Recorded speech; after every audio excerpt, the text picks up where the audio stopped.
that's ongoing as of started today also. And the website had weekly updates at a minimum, periodic videos of me out there getting interviewed, which people seem to appreciate. Frequently asked questions, email list that people could sign up for, and we put QR codes on everything that we could so that people going through the downtown could easily collect information off of that. We also used a lot of signing, a lot of sandwich boards on the site, signage in business windows. Those had the QR codes also.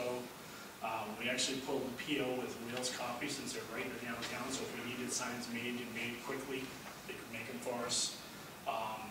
The open for business sign, you see to the right, we put at the two ends of the construction zones. People see backhoes, excavators, they want to veer away and not go to that area, so we want to communicate that this is still open.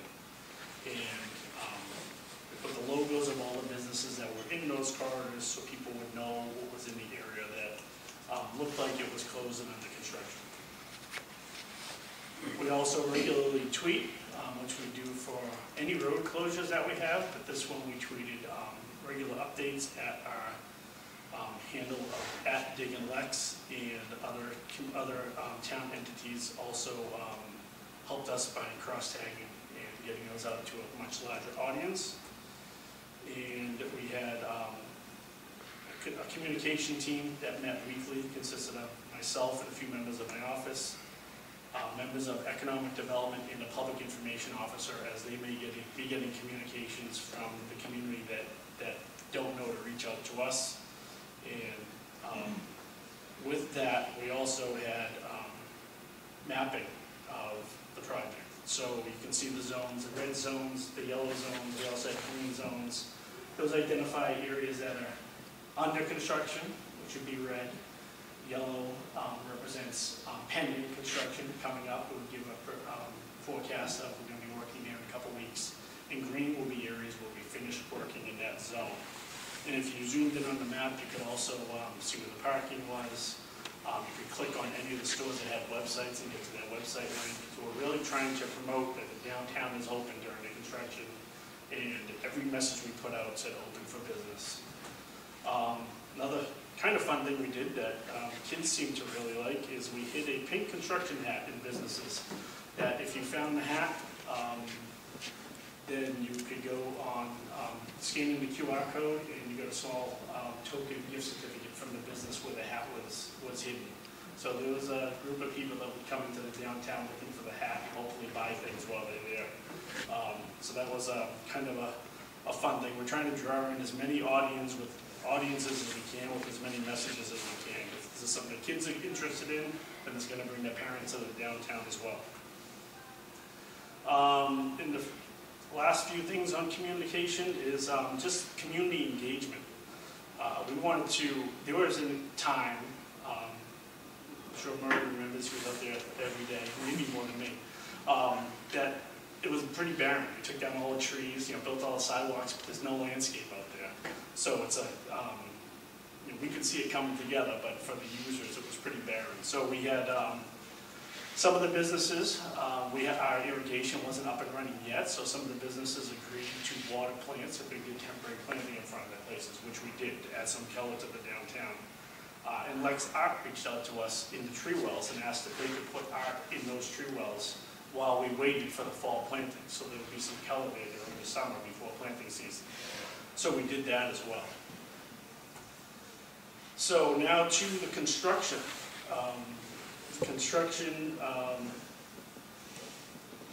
This is the beginning of construction, where we start with just mobilizing and putting in tree protection, digging tree pits, and doing underground utility construction. We also lined a lot of the soil lines that were there under a separate project in advance, so that we wouldn't have leaks after this collapses after the project was over, which would require us to excavate something that we just did. Conduit installation, there was no lighting, there was no wiring available on a project that could be reused, so it was all new conduit installation.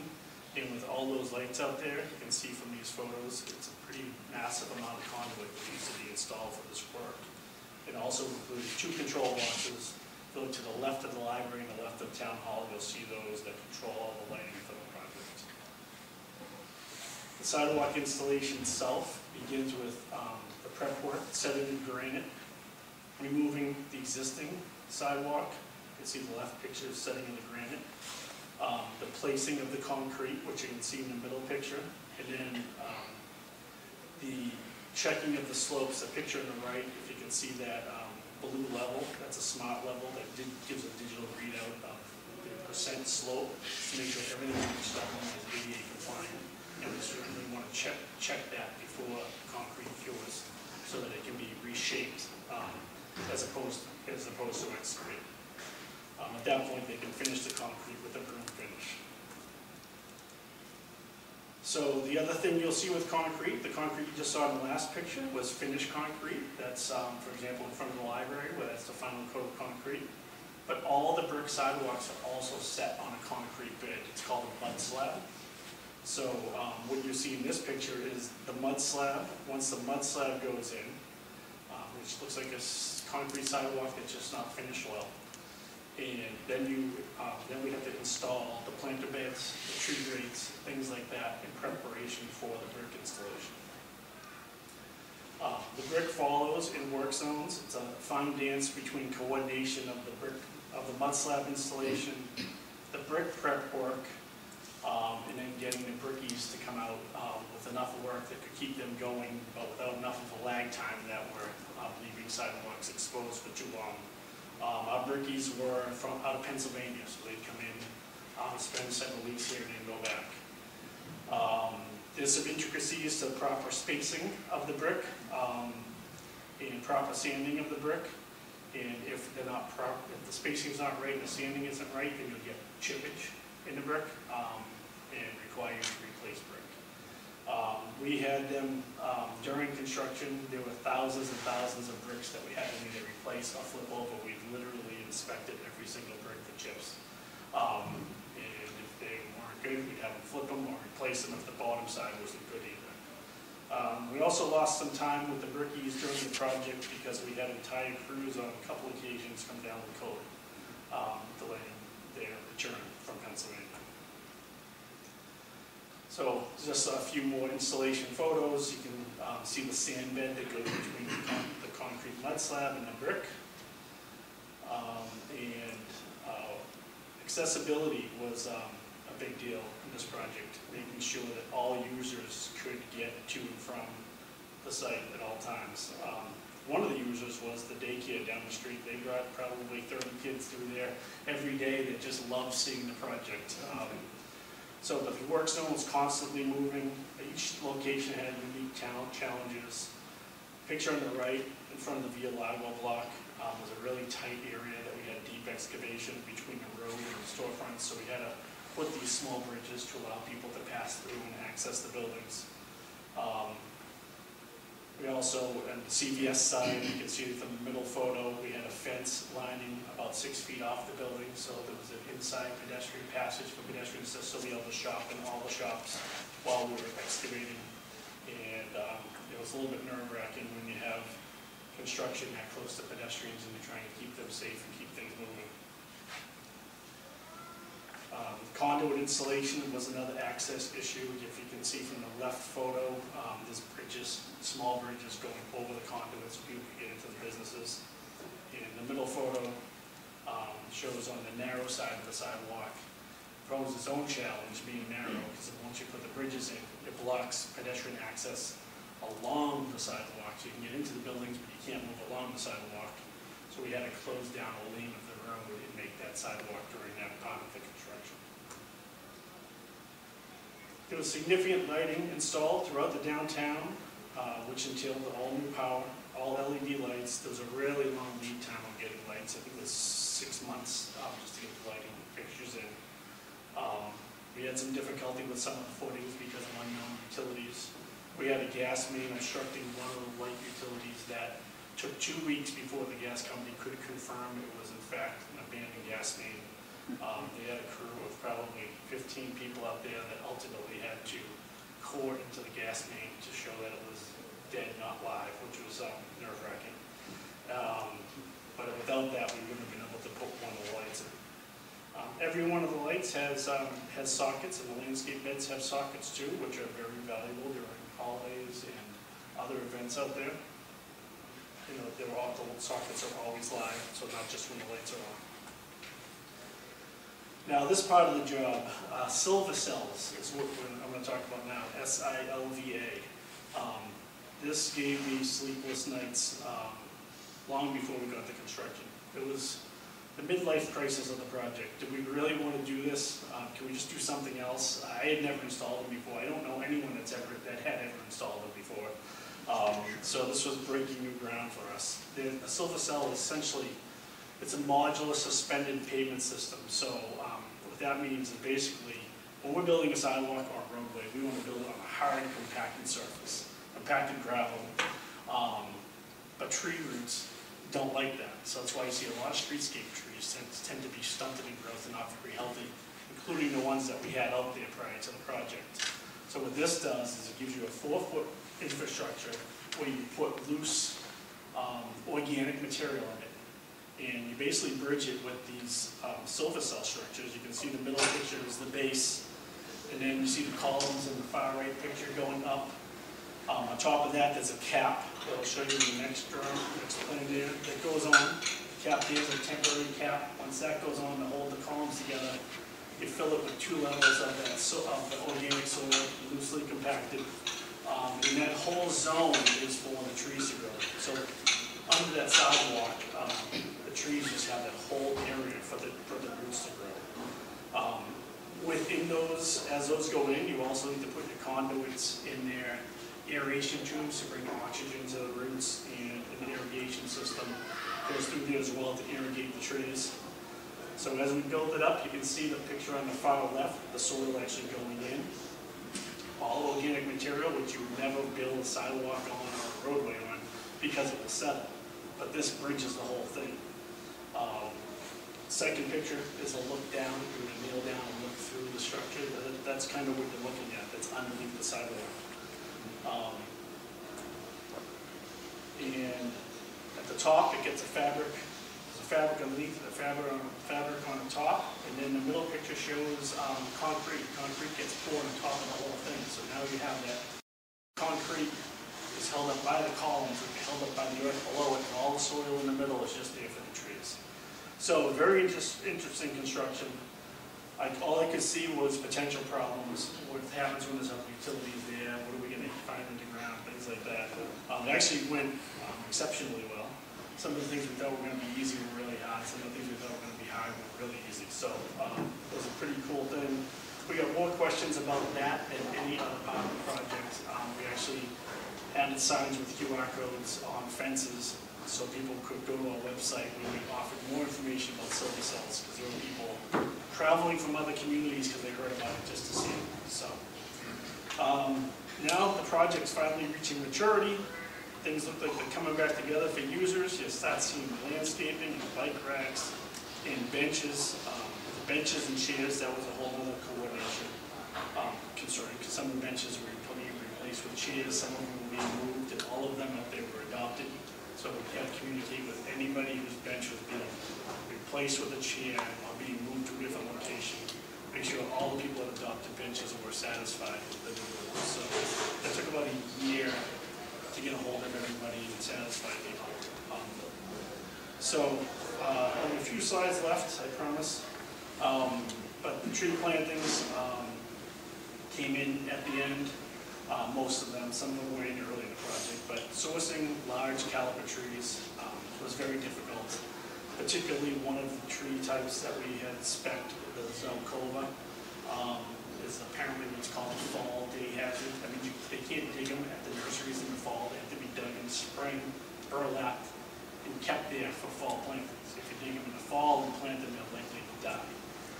So we researched all over the place to try to find them. We actually found some in Virginia, sent people down there to tag them in Virginia, and then luckily found a place in Massachusetts after those were tagged that said they didn't have any, but when we visited, we found them and they forgot they had them. So we got those dug. We didn't think we'd got to finish the tree planting until this spring because of the difficulty of finding the trees, but we ended up finishing it. last fall. Besides the aesthetic of it, our big concern was without the trees in the tree grates are very vulnerable. Snow removal equipment is more likely to ride over a tree grate if it doesn't see it. With a tree in there, it forces equipment off of it. People will drive up on the sidewalk with their tires if there's not a tree there, and we lost several grates because of people driving over them and breaking them. So we really wanted a tree in there just to protect the grates from breaking. All the trees have irrigation as well, which will really help keep them healthy. So this last few pieces are not very exciting. It's just the final paving operations, patching the areas of the road that are in pretty bad shape, milling the roadway to get a new surface on there. Hardest thing about this was getting the private utilities, Eversource and Verizon, to get their castings raised. They were raising it at a pace of 1 to 2 a day, where our crews were doing about 20, 25 a day. So that was a challenge, getting them to be done in time for us to complete the work. And then final paving operations. I just threw this photo in there. I thought it was kind of cool. The guy coming down in British outfit there. The pavers had no idea what was going on. And so it was for this location type of project. I thought it was a pretty cool photo. So, then we get to the retirement of the project. True sense of relief after years of hard work and ups and downs. There were a lot of challenges. Everything didn't go perfect apart from it. So a lot of lessons learned. Ultimately, we think we got a good project. There are some finishing touches out there. There are some punchless things. There's some asphalt that we got a bad batch from the plant that's going to be removed and replaced this spring.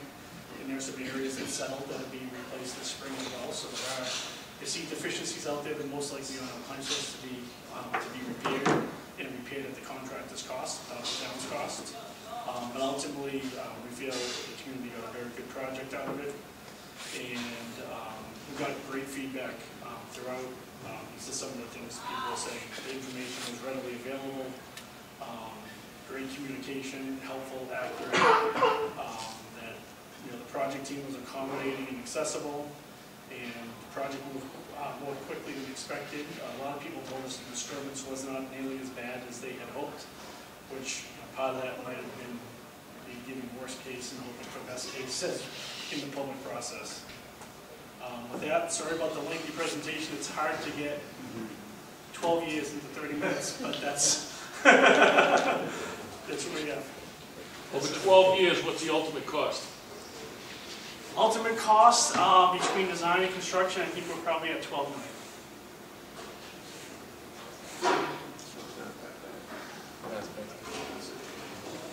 Thank you.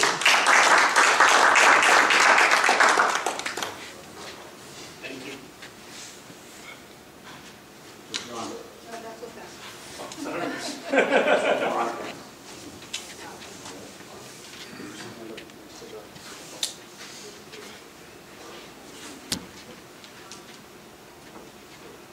John, in appreciation of your presentation to the Rotary Club of Lexington, a donation will be made to the Rotary International and Polio campaign to vaccinate 40 children against the polio virus as part of Rotary's global effort to eradicate polio in the world. Thank you very much. Thank you so much.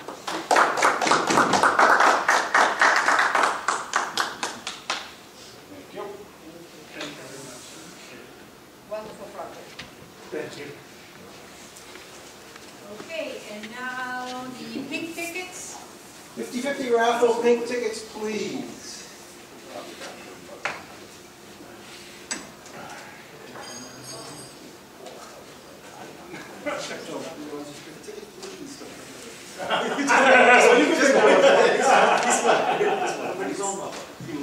It's the last 4645. Oh, Murray. Murray, boy, Murray. Put it back. That's what I get for bringing joy. Put it back in. Murray's playing coffee next week. How much is it? Did you give no money? Not yet, no, not yet. No, what if? Did you give me all the money? I gave you all the money. I gave you all the money. All right. Sorry, no money. What You won. Collect it. I won. It's good enough. $5. My donation. Are you putting it back in, Murray? Yes, I am. Oh, thank you. Thank you so much. It saves me a lot of math. Absolutely.